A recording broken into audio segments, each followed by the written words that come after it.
All right, let's talk nomenclature.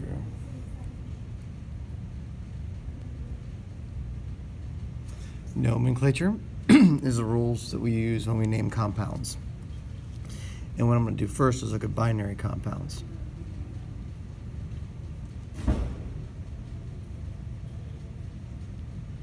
So this will be a little different than what we did in class. Binary compounds are those that contain just two elements.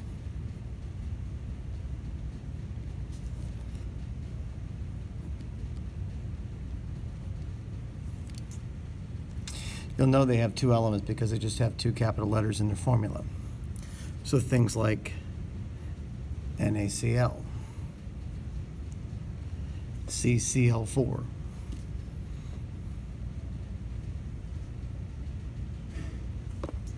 Fe2O3. These are all binary compounds, two elements. And that's what the two capital letters are telling us. They have two elements. Now, the way we name these things depends on if they're ionic or covalent. So to tell if they're ionic or covalent, we have to look at the first element in the formula.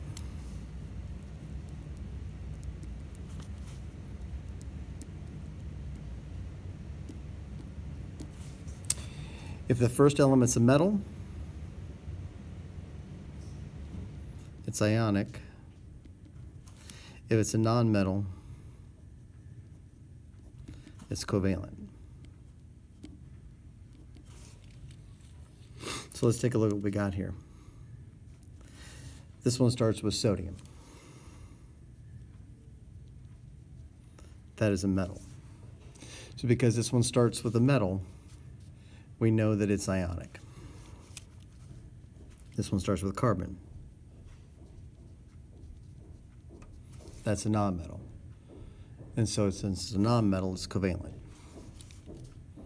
And that one starts with iron. That is a metal. So this one is ionic. So the first thing we do is decide if they're ionic or covalent. The way we do that is by looking to see what the first element is, if it's a metal or a nonmetal. If it starts with a metal, it's ionic. Nonmetal, covalent. Now, if it's ionic, the nomenclature is pretty simple. You divide it into two parts.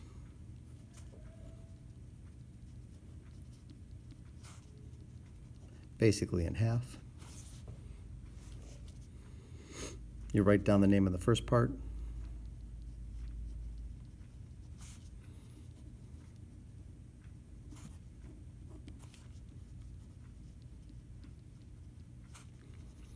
Basically writing down the name of the metal.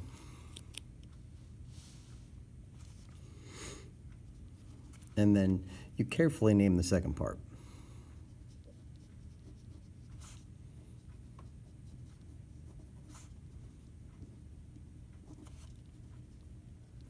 It's not just about writing down its name. We have to change the ending to IDE.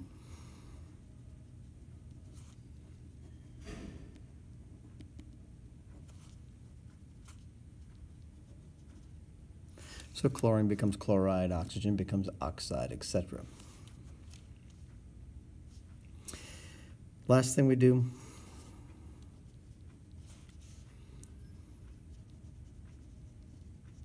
is if the metal does not have a predictable oxidation number,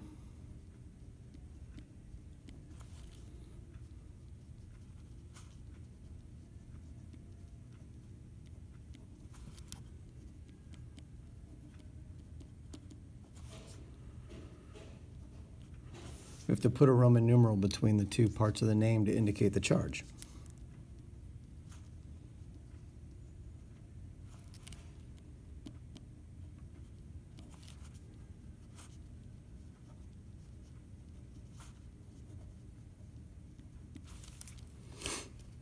And then we'll work through an example of how to do that. So we're going to divide in half, write down the name of the first part. There's nothing special we have to do there, just write down the name of that metal. Then we got to change the ending of the second part to IDE. And again, if you can't predict the oxidation number, you have to calculate it and put a Roman numeral in there. So let's do NaCl.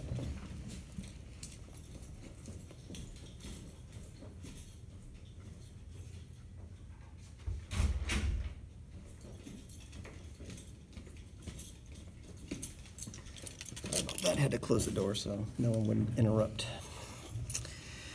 So we split this thing in half,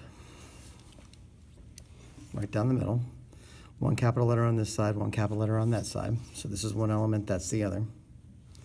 And again, we write down the name of the first element. That's sodium.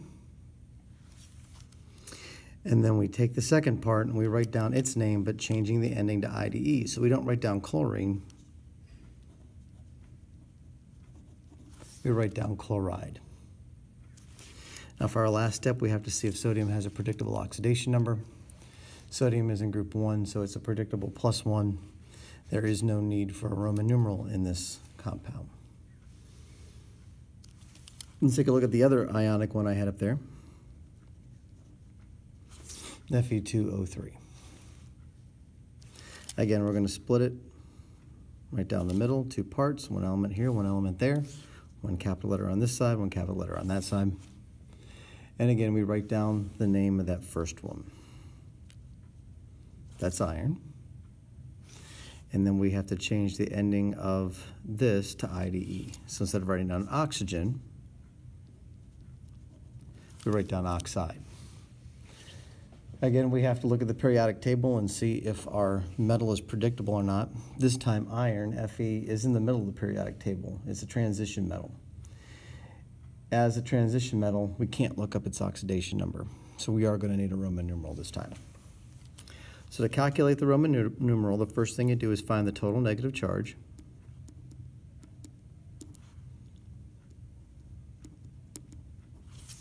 That's the oxidation number of our negative part, our second element. Oxygen's in group 16, so it's a -2, times the subscript. Subscript here is 3. So my total negative charge is -6. So I start by finding the total negative charge. That is the oxidation number of this element. Again, oxygen's in group 16, so it's a -2, times its subscript, times 3, -6. The next thing we do is we make that number positive.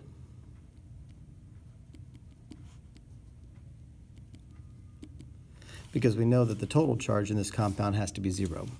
So if my total negative charge is -6, then I know my total positive charge is +6. So we just make that number positive, and we're going to divide it by the metal subscript.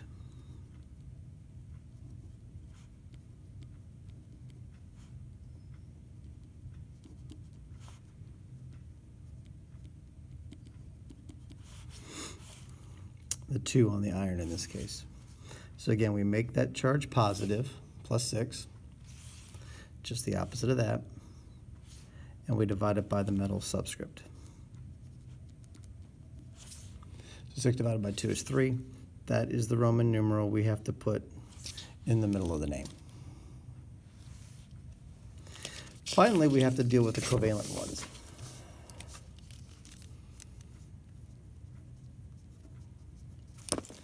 And their nomenclature is a bit different. It's based on prefixes.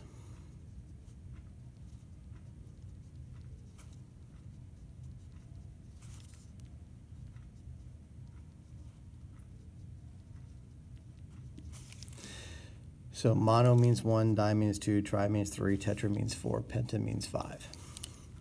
What we're going to do is start off the same way we did before. Write down the name of the first part.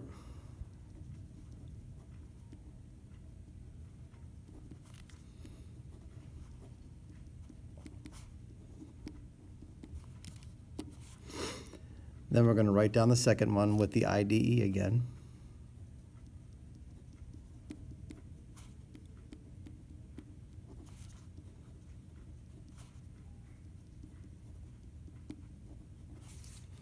Then we're going to go back and add the prefixes that match the subscripts.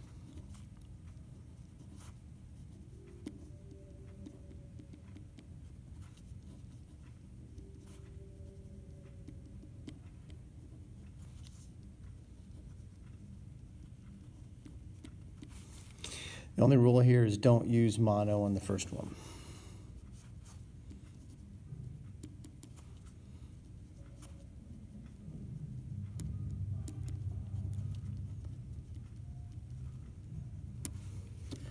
So the one that we had previously was CCl4. So just like before, we're going to split this thing in half. One capital letter on this side, one capital letter on that side. Again, we start with the name of the first part. So the first part is C, that's carbon. Then we take the second part and change it to IDE. So chlorine becomes chloride. Then we do the prefixes. There's nothing on the carbon, so it would be mono, but the rule is we don't put mono in the first one, so we just leave it alone. Prefix for 4 is tetra, so we put tetra in front of the chloride. Carbon tetrachloride would be the name of that substance. That's how you do the binaries, the ones with 2 capital letters.